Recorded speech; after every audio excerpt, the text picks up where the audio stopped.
लड़ने वाला जीवन साथी तो कोई भी नहीं चाहता, पर आपको यह पता चले कि जिनकी की पत्नियां लड़ने वाली होती है, ऐसे आदमी बहुत भाग्यशाली होते हैं। अगर आपकी भी पत्नी आपसे रोजाना लड़ती है या बिना बात के लड़ने का बहाना ढूंढती है, तो आप बहुत भाग्यशाली हैं। आप किसी बड़े लक्ष्य के लिए आए हैं। जीवन में अच्छा जीवन साथी तो हर कोई चाहता है। हर कोई ऐसा जीवन साथी चाहता है जो लड़े झगड़े ना। अच्छा जीवन साथी जीवन के लिए मिलना बहुत ही ज्यादा महत्वपूर्ण होता है। पर अगर आपका जीवन साथी आपको ऐसा मिल जाता है जो कि आपसे छोटी मोटी बातों पर ही लड़ता है, या फिर आपकी जीवन संगिनी ऐसी है जो आपसे लड़की रहती है, तो आप बहुत खुश नसीब और भाग्यशाली हैं। अब आप बोलेंगे, भाग्यशाली भला कैसे? कई बार आपने देखा होगा कुछ लोगों को जीवन संगिनी बहुत अच्छी मिलती है, जो बहुत प्रेम के साथ आदर सम्मान भी करती हैं। ऐसा जीवन साथी पाकर तो हर कोई अपने आप को धन्य ही समझता है। उस व्यक्ति का अपने जीवन साथी से कहीं दूर जाने का मन ही नहीं करता। अगर आपका जीवन भी कुछ ऐसा है, तो आप एक नॉर्मल श्रेणी के मानवों में आते हैं, जिनका लक्ष्य घर गृहस्थी को पालना ही है।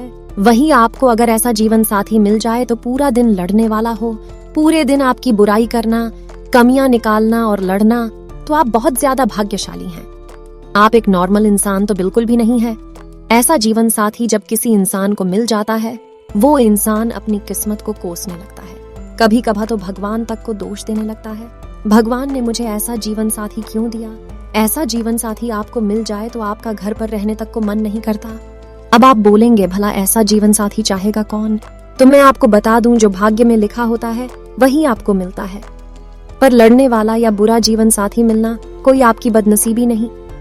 पौराणिक कथाओं और मान्यताओं के अनुसार जिनके जीवन में क्लेश करने वाली स्त्रियां होती हैं, ऐसे व्यक्तियों का परिवार की तरफ ज्यादा मोह नहीं रहता। समझो, आप पर हरि की कृपा है। वह आपको इस माया जाल में फंसाना नहीं चाहते। जब आप ऐसे भक्त होते हो जिसका संबंध भगवान से अगले जन्म का है, और भगवान नहीं चाहते कि आप कभी भी माया जाल में फंसे, तो वो आपका जीवन साथी ऐसा भेज देते हैं जिससे आप अपना मोह ना रखें। ऐसे लोग किसी बड़े लक्ष्य के लिए आते हैं।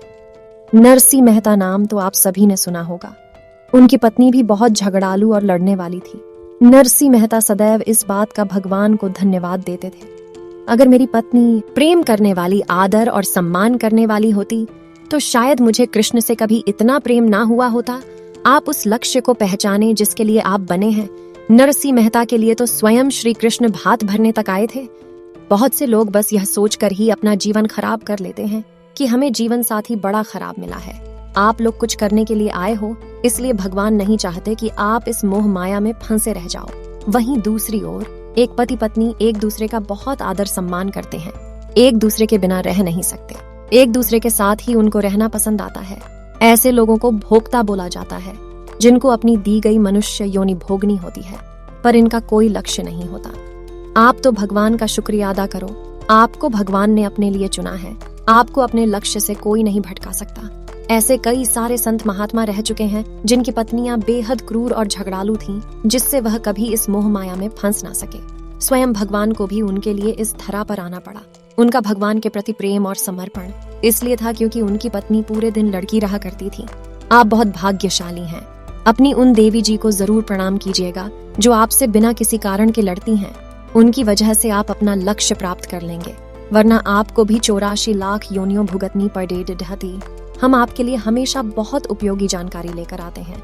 अपने मित्रों के साथ भी जरूर शेयर करें जो इस परेशानी से जूझ रहे हैं और अपने आप को ही दोष देते हैं। चैनल को सब्सक्राइब करना मत भूलना। वीडियो अच्छी लगी हो तो लाइक जरूर करना।